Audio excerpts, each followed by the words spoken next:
And we're back with chapter 4.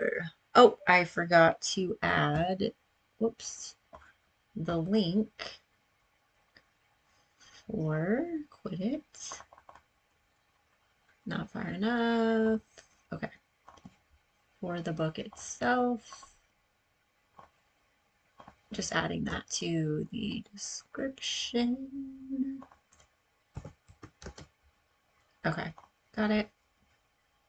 Do. Okay, perfect. So now let's kick off chapter 4. Of course, brought to you by read to you by my disembodied voice, brought to you by the amazing people at Project Gutenberg. The food question, objections to paraffin oil as an atmosphere, advantages of cheese as a traveling companion, a married woman deserts her home, further provision for getting upset, I pack, cussedness of toothbrushes, George and Harris pack, awful behavior of Montmorency, we retire to rest. Then we discussed the food question. George said, begin with breakfast. George is so practical. Now for breakfast, we shall want a frying pan. Harris said it was indigestible, but we merely urged him not to be an ass, and George went on. A teapot and a kettle, and a methylated spirit stove. No oil, said George with a significant look, and Harris and I agreed. We had taken up an oil stove once, but never again.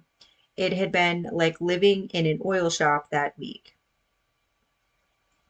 It oozed. I never saw such a thing as paraffin oil is to ooze. We kept it in the nose of the boat, and from there it oozed down to the rudder, impregnating the whole boat and everything in it on its way, and it oozed over the river and saturated the scenery and spoilt the atmosphere. Sometimes a westerly oily wind blew, and at other times an easterly oily wind, and sometimes it blew a northerly oily wind, and maybe a southerly oily wind.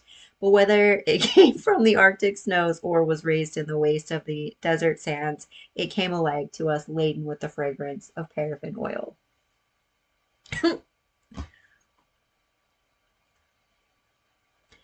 And that oil oozed up and ruined the sunset, and as for the moonbeams, they positively reeked of paraffin.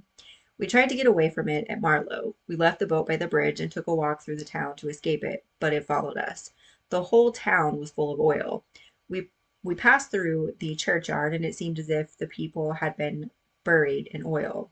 The High Street stunk of oil. We wondered how people could live in it, and we walked miles upon miles out Birmingham way, but it was no use. The country was steeped in oil. Maybe it's you guys. At the end of that trip, we met together at midnight in a lonely field under a blasted oak and took an awful oath. We had been swearing for a whole week about the thing in an ordinary middle-class way, but this was a swell affair. An awful oath never to take paraffin oil with us in a boat again, except, of course, in case of sickness. Therefore, in the present instance, we confined ourselves to methylated spirit. Even that is bad enough.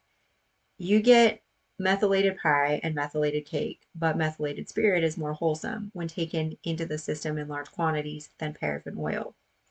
For other breakfast things, George suggested eggs and bacon, which were easy to cook, cold meat, tea, bread and butter, and jam.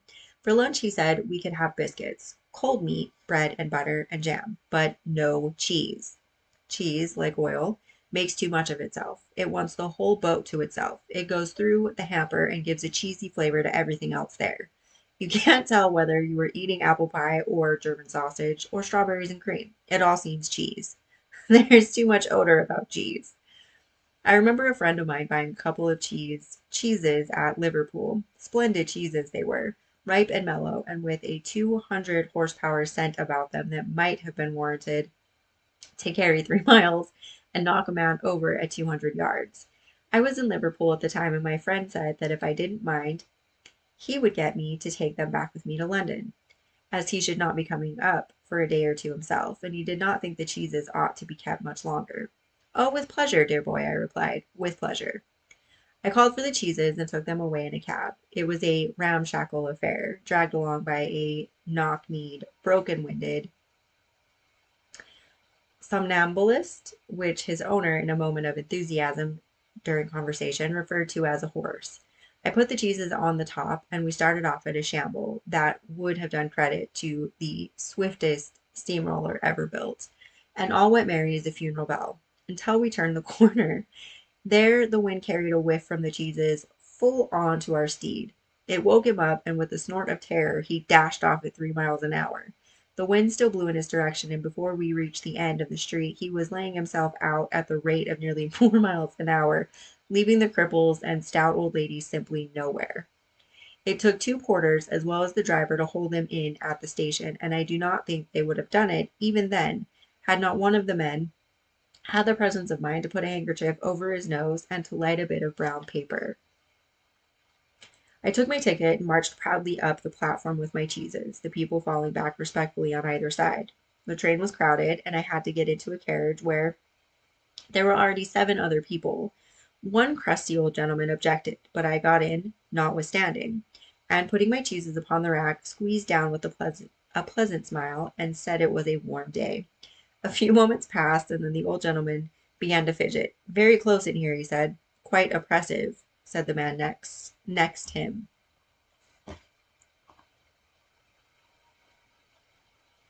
And then they both began sniffing, and at the third sniff they caught it right on the chest, and rose up without another word and went out. And then a stout lady got up and said it was disgraceful that a respectable married woman should be harried about in this way, and gathered up a bag and 8 parcels and went.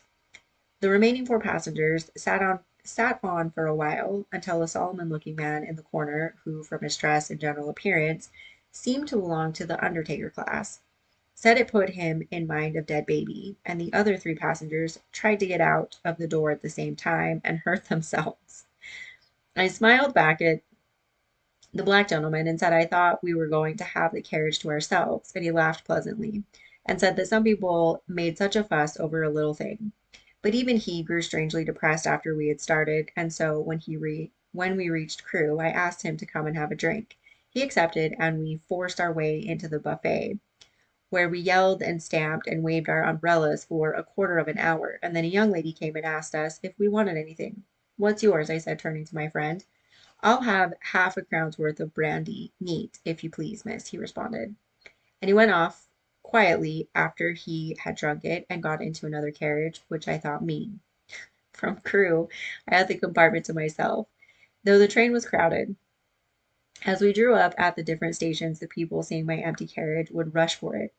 "Here you are, Maria. Come along, plenty of room." "All right, Tom, we'll get in here," they would shout, and they would run along carrying heavy bags and fight round the door to get in first.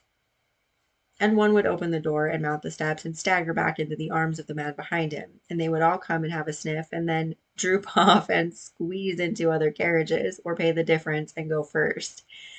From Euston I took the cheeses down to my friend's house. When his wife came into the room, she smelt round for an instant. Then she said, "What is it? Tell me the worst." I said, "It's cheeses.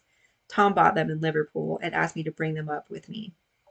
And I added that I hoped she understood that it had nothing to do with me. And she said that she was sure of that, but that she would speak to Tom about it when he came back. My friend was detained in Liverpool longer than he expected, and 3 days later, as he hadn't returned home, his wife called on me. She said, "What did Tom say about those cheeses?" I replied that he had directed they were to be kept in a moist place, and that nobody was to touch them. She said, "Nobody's likely to touch them. Had he smelt them?" I thought he had, and added that he seemed greatly attached to them. "You think he would be upset," she queried, "if I gave a man a sovereign to take them away and bury them?" I answered that I thought he would never smile again. An idea struck her. She said, "Do you mind keeping them for him? Let me send them round to you." "Madam," I replied, "for myself, I like the smell of cheese, and the journey of the other day with them from Liverpool I shall ever look back upon as a happy ending to a pleasant holiday. But in this world we must consider others. The lady under whose roof I have the honor of residing is a widow, and, for all I know, possibly an orphan too. She has a strong, I may say an eloquent objection to being what she terms put upon. The presence of your husband's cheeses in her house she would, I instinctively feel, regard as a put upon, and it shall never be said that I put upon the widow and the orphan." "Very well, then," said my friend's wife, rising. "All I have to say is, that I shall take the children and go to an hotel until those cheeses are eaten. I decline to live any longer in the same house with them." She kept her word, leaving the place in charge of the chairwoman, who, when asked if she could stand the smell, replied, "What smell?" And who, when taken close to the cheeses and told to sniff hard, said she could detect a faint odor of melons. It was argued from this that little injury could result to the woman from the atmosphere, and she was left. The hotel bill came to 15 guineas, and my friend, after reckoning everything up, found that the cheeses had cost him 8 and 6 pence a pound. He said he dearly loved a bit of cheese, but it was beyond his means, so he determined to get rid of them. He threw them into the canal, but had to fish them out again as the bargemen complained. They said it made them feel quite faint. And, after that, he took them one dark night and left them in the parish mortuary, but the coroner discovered them and made a fearful fuss. He said it was a plot to deprive him of his living by waking up the corpses. My friend got rid of them at last by taking them down to a seaside town and burying them on the beach. It gained the place quite a reputation. Visitors said they had never noticed before how strong the air was, and weak-chested and consumptive people used to throng there for years afterwards. Fond as I am of cheese, therefore, I hold that George was right in declining to take any. "We shan't want any tea," said George. Harris's face fell at this, "but we'll have a good round, square, slap-up meal at 7, dinner, tea, and supper combined." Harris grew more cheerful. George suggested meat and fruit pies, cold meat, tomatoes, fruit, and green stuff. For drink, we took some wonderful sticky concoction of Harris's, which you mixed with water and called lemonade, plenty of tea, and a bottle of whiskey in case, as George said, we got upset. It seemed to me that George harped too much on the getting upset idea. It seemed to me the wrong spirit to go about the trip in. But I'm glad we took the whiskey. We didn't take beer or wine. They are a mistake up the river. They make you feel sleepy and heavy. A glass in the evening when you are doing a mouse round the town and looking at the girls is all right enough, but don't drink when the sun is blazing down on your head and you've got hard work to do. We made a list of things to be taken, and a pretty lengthy one it was. Before we parted that evening, the next day, which was Friday, we got them all together and met in the evening to pack. We got a big Gladstone for the clothes and a couple of hampers for the victuals and the cooking utensils. We moved the table up against the window, piled everything in a heap in the middle of the floor, and sat round and looked at it. I said I'd pack. I rather pride myself on my packing. Packing is one of those many things that I feel I know more about than any other person living. It surprises me. Okay, sorry, that sentence threw me. It surprises me myself sometimes how many of these subjects there are. I impressed the fact upon George and Harris and told them that they had better leave the whole matter entirely to me. They fell into the suggestion with a readiness that had something uncanny about it. George put on a pipe and spread himself over the easy chair, and Harris cocked his legs on the table and lit a cigar. This was hardly what I intended. What I had meant, of course, was that I should boss the job, and that Harris and George should potter about under my directions, I pushing them aside every now and then with, "Oh, you, here, let me do it. There you are, simple enough," really teaching them, as you might say. Their taking it in the way they did irritated me. There's nothing does irritate me more than seeing other people sitting about doing nothing when I'm working. I've lived with a man once who used to make me mad that way. He would loll on the sofa and watch me do things by the hour together, following me round the room with his eyes wherever I went.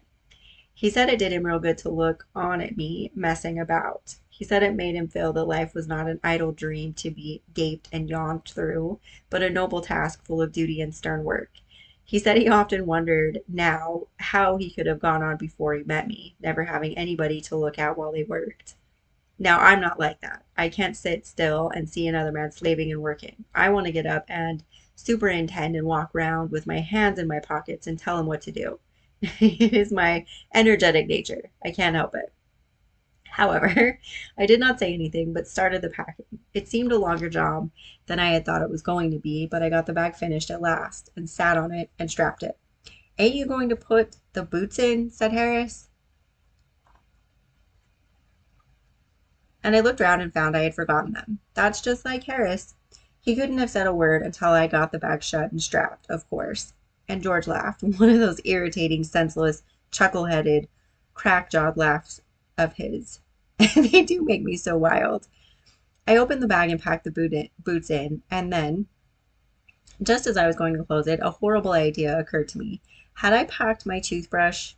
I don't know how it is, but I never do know whether I've packed my toothbrush. My toothbrush is a thing that haunts me when I'm traveling and makes my life a misery. I dream that I haven't packed it and wake up in a cold perspiration and get out of bed and hunt for it. And in the morning, I pack it before I have used it and have to unpack again to get it. And it is always the last thing I turn out of the bag. And then I repack and forget it and have to rush upstairs for it at the last moment and carry it to the railway station wrapped up in my pocket handkerchief. Of course, I had to turn every mortal thing out now, and of course, I could not find it. I rummaged the things up into much the same state that they must have been before the world was created and when chaos reigned. Of course, I found George's and Harris's 18 times over, but I couldn't find my own. I put the things back one by one and held everything up and shook it. Then I found it inside a boot. I repacked once more. When I had finished, George asked if the soap was in.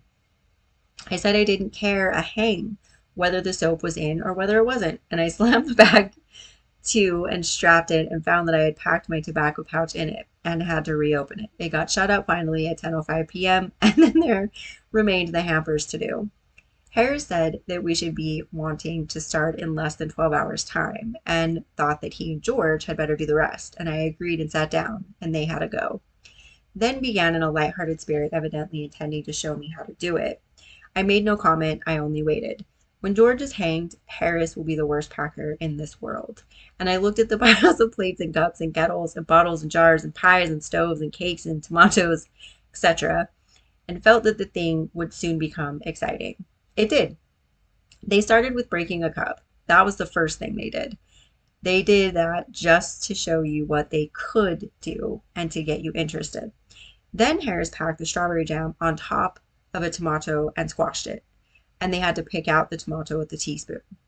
And then it was George's turn, and he trod on the butter. I didn't say anything, but I came over and sat on the edge of the table and watched them. It irritated them more than anything I could have said.